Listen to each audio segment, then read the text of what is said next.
नागपुर गांव के हॉस्पिटल में डॉक्टर टुनटुनी अपनी इंटर्नशिप के चलते नाइट ड्यूटी के लिए पोस्टेड थी। उसके साथ उसके दो दोस्त सुंदरी और कालू भी नाइट शिफ्ट के लिए हॉस्पिटल में थे। क्लासेस के दौरान उन्होंने हॉस्पिटल के एक वांटेड रूम के बारे में बहुत सुना था। कहते हैं वहाँ पहले मॉर्ग रूम हुआ करता था, लेकिन एक चिड़िया के वहाँ सुसाइड करने के बाद वहाँ कुछ अजीबोगरीब घटनाएं होने लगी, जिसकी वजह से उस वार्ड के सारे रूम और बेसमेंट को लॉक कर दिया गया था। वहाँ किसी को भी जाने की इजाजत नहीं थी और चाबियां बस सिक्योरिटी गार्ड हरिया चाचा के पास रहती थी। एक रात हॉस्पिटल में ज्यादा पेशेंट नहीं थे, तो उन्होंने सोचा क्यों ना आज लोअर बेसमेंट जाकर उस जगह की तहकीकात की जाए। पर यार ये तो गलत होगा ना, अगर वो जगह बंद है तो किसी वजह से ही होगी ना। कुछ नहीं होगा तो फिक्र मत कर टुनटुनी। तीनों ने किसी तरह हरिया चाचा से छुपकर चाबी ली और बेसमेंट की तरफ चल दिए। सीढ़ियों तक पहुंचते ही एकदम अंधेरा देख टुनटुनी घबरा गई।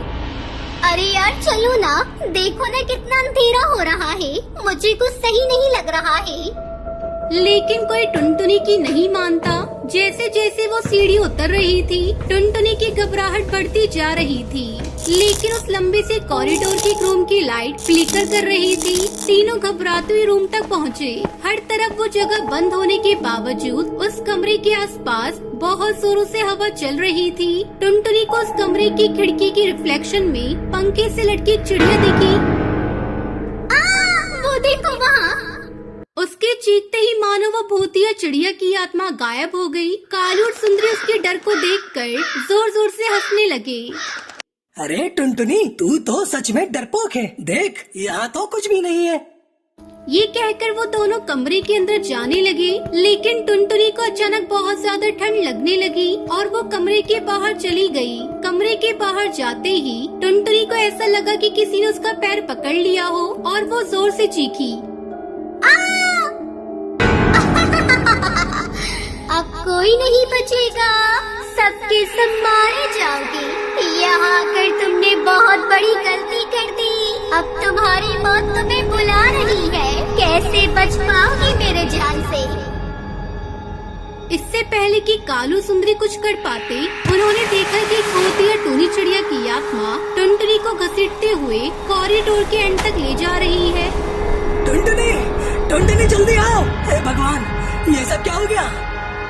वो टुनटुनी की तरफ भागने लगी। उस रूम का दरवाजा बंद हो गया और कालू और सुंदरी कौवी उस रूम से बाहर नहीं निकल पा रहे थे। अचानक सारी लाइट बंद हो गई। उन्होंने वापस दरवाजा खोलने का ट्राई किया तो वो आसानी से खुल गया। बेसमेंट में एकदम अंधेरा था, पर कालू सुंदरी को कुछ समझ में नहीं आ रहा था। उन्होंने जब अपनी टॉर्च लाइट ऑन की तो उन्हें ऐसा लगा कि एक साया कॉरिडोर में घूम रहा है। दोनों साए पास आते ही बहुत जोर से चीखे और बेसमेंट से भाग निकले।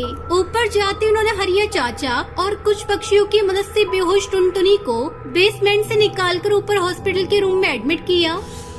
बच्चों, तुमने ये सब क्या किया? तुम्हें पता था ना वहाँ जाना मना है, फिर भी तुम लोग गए। भूतिया टूनी चिड़िया का साया है वहाँ पर, इसलिए वहाँ कोई नहीं जाता। अगर कोई जाता है तो वो उसे बहुत परेशान करती है। अरे चाचा, माफ कर दो, हमसे गलती हो गई। टुनटुनी ने तो हमें काफी मना किया था, लेकिन हमने उसकी एक नहीं सुनी। टुनटुनी चिड़िया थोड़ी ठंडी पड़ी थी और कुछ बड़बड़ा रही थी। बचाओ, वो मुझे मार देगी, बचा लो मुझे। सारे सीनियर डॉक्टर ये देखकर शॉक थे। किसी को कुछ समझ में नहीं आ रहा था कि वो क्या करे। टुनटुनी उस रात से 6 महीने तक कोमा में थी। होश में आने के बाद उसने कभी भी उस रात के बारे में दोबारा बात नहीं की। कालू सुंदरी कौवी अपनी उस एक शरारत को आज तक रिग्रेट करते हैं। अब उस भूतिया मॉर्ग रूम में कोई नहीं जाता।